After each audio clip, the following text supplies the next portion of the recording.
Students, this is a skeletonized pelvis. This is a male type, and we are doing pelvimetry over a skeletonized pelvis. So, and we are doing different measurements of a skeletonized pelvis at a different level. We do measurements at a pelvic inlet level, and we do measures pelvic bony pelvis at the pelvic outlet level, and we also measures the pelvic cavity at the mid pelvic region.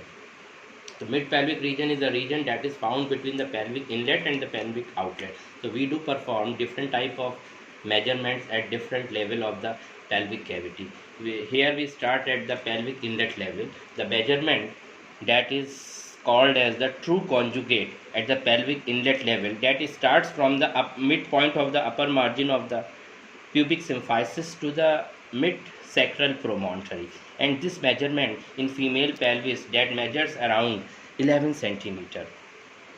And another type of dimension we measure at the pelvic inlet level, that is the transverse diameter, and this transverse diameter that should be maximum in its length, and it should be placed horizontally. It measures around 13 centimeter. It is the maximum diameter at the pelvic inlet level. This type of the diameter or dimension that is transversely placed, and it is the maximum diameter or at the pelvic inlet level. Another type of the diameter at the pelvic inlet level, that is the oblique diameter. The oblique diameter at the pelvic inlet that starts from the iliosacral joint of one side to the iliopubic eminence of the another side, and this measurement at the pelvic inlet level that measures around 12 centimeters. So these are the three different measurements at the pelvic inlet level. In the mid pelvic cavity, and different dimensions we measure, such as the anterior posterior diameter at the mid pelvic region, that starts from the midpoint, the posterior surface of pubic symphysis to the body of the third sacral vertebra. This is the sacrum, and this is the first body of the first sacral vertebra. This is the body of the second sacral vertebra, and this is the body of the third sacral vertebra. So this dimension that starts from the body of the third sacral vertebra to the posterior surface of the pubic symphysis, and this measurement it measures around 12 centimeters at the mid pelvic cavity level. And another measurement in this level is the transverse diameter. The transverse diameter is a diameter that is placed transversely. It also measures around 12 centimeter at the mid pelvic cavity level.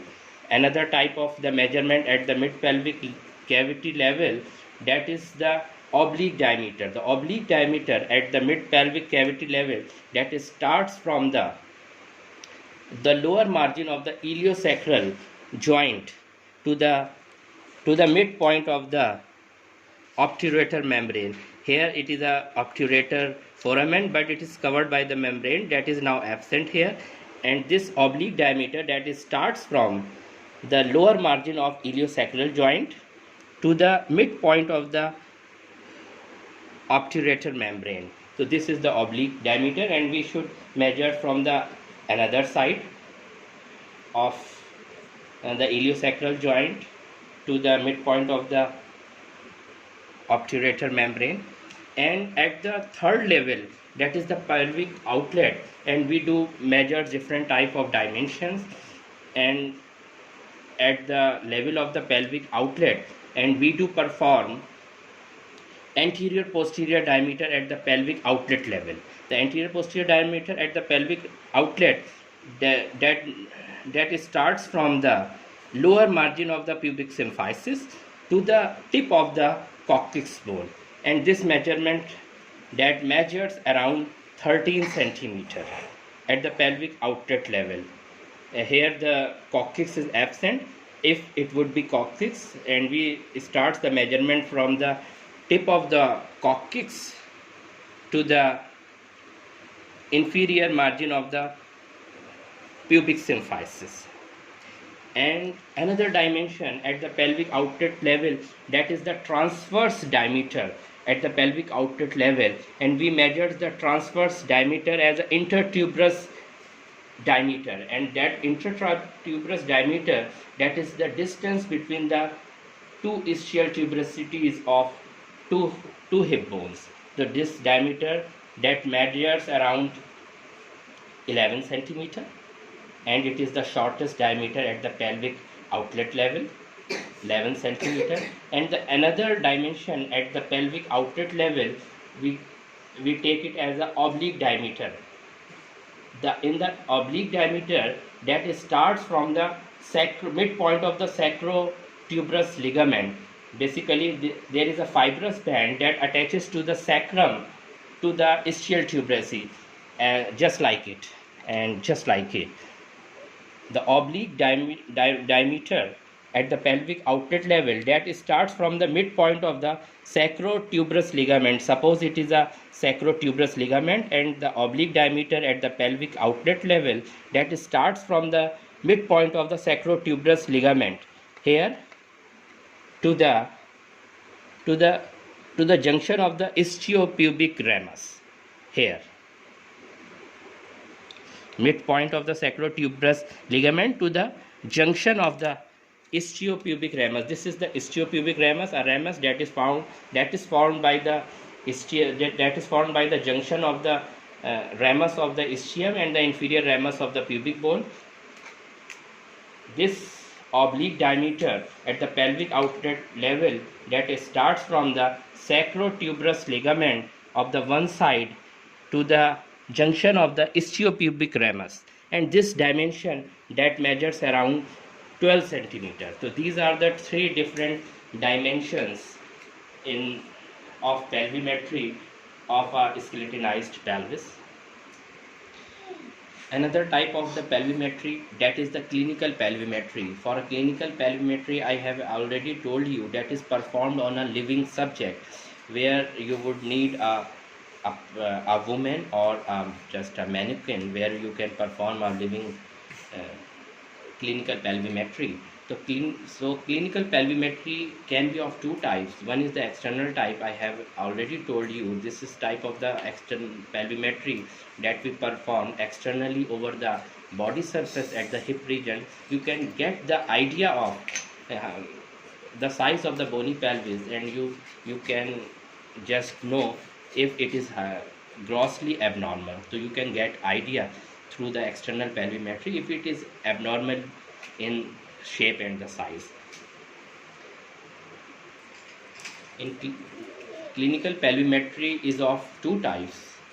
One type of external pelvimetry, that is the internal clinical pelvimetry, that is the external clinical pelvimetry, and the internal clinical pelvimetry. Internal clinical pelvimetry, that is performed through the pervaginal examination, and we insert as if we are doing through this skeletonized pelvis, but you have to just need a mannequin or a female subject. And if you can just imagine, you are inserting your finger and you take measurement in a clinical internal pelvimetry, a dimension you take in the internal clinical pelvimetry as a diagonal conjugate, and this dimension that we measure from the inferior margins of the pubic symphysis to the mid-sacral promontory, and this measurement that is more than the true conjugate of the pelvis at the pelvic inlet level. It is around 11.5 centimeter. So this type of the measurement, we starts from the inferior margin of the pubic symphysis, and we are going through the vaginal orifice, and we measures from the inferior margin of the pubic symphysis to the mid-sacral region, and we call it the diagonal conjugate of internal pelvimetry. And another dimension of the internal pelvimetry is the interischial diameter, that is around 9 9 centimeter, and it would be very difficult to assess digitally if it is around 9 centimeter. If it is so small than the 9 centimeter, then you can assess it is a smaller pelvic cavity. So this is the internal clinical pelvimetry. Another type of the pelvimetry in a clinical type, that is the external type, where you can perform you can assess the bony pelvis over the body, over the skin surface, over the body surface at the hip region. So there are different measurements in the external pelvimetry, such as the interspinous diameter, this diameter in a living subject over the body surface at the hip region, and this is the distance that is found between the outer border of the two anterior superior iliac spine of both hip bones, and this diameter that should be around 22 to 25 centimeter. And in over a living subject, then you can feel the anterior superior iliac spine. Anterior superior iliac spine, it is the most prominent bony landmark that you can easily felt over your lower waist. So this diameter that should be around 22 to 25 centimeter in length. This measurement we take in the external clinical pelvimetry. And another dimension in the external clinical pelvimetry, that is the intercrestal diameter. The intercrestal diameter is the distance between the two ilia, outer border of the iliac crest of both bones. It should be around 25 to 28 centimeter, this diameter.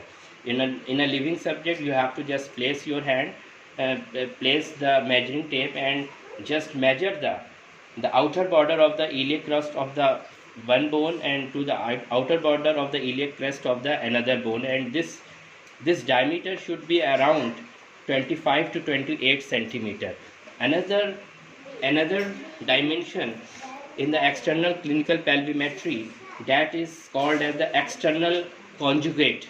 External conjugate is a distance that we measures over the layer of the muscles and the skin, and we measure from the tip of the fifth sacral vertebra and to the pubic symphysis, and that should be around 19 centimeter. It should be less than 19 centimeter.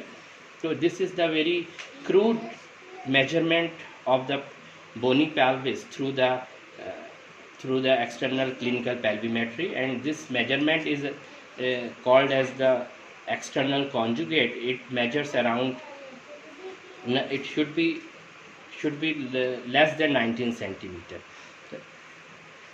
19 centimeter.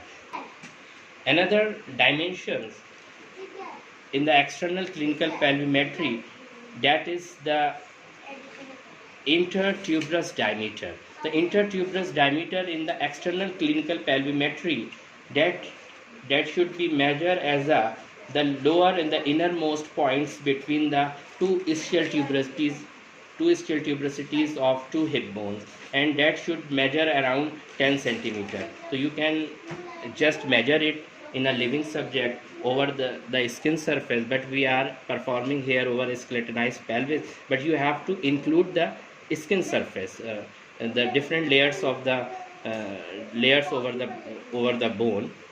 So this is the measurements we take in the external clinical pelvimetry. So this is all about the pelvimetry of skeletonized pelvis or intern or clinical pelvimetry. And another type of the pelvimetry, that is the radiological pelvimetry, where you would need a different means of radiology, such as the X-ray radiology. Through the X-ray radiology, through the ultrasound radiology, or through the CT scans, you can help the different modalities of the radiology in order to assess the pelvic cavity or bony pelvis. X-ray radiology pelvimetry, that where you can use the X-ray in order to assess the size of the bony pelvis, but it is not recommended for a pregnant woman, because X-rays are known for its teratogenic and mutagenic effects. So the ultrasound radiology is preferred in a pregnant woman or and the women who are going to be deliver baby, because ultrasound that is considered harmless uh, in a pregnant woman. And these are the different type of the pelvimetry we have discussed here. That is all about um, pelvimetry. We conclude here. Thank you.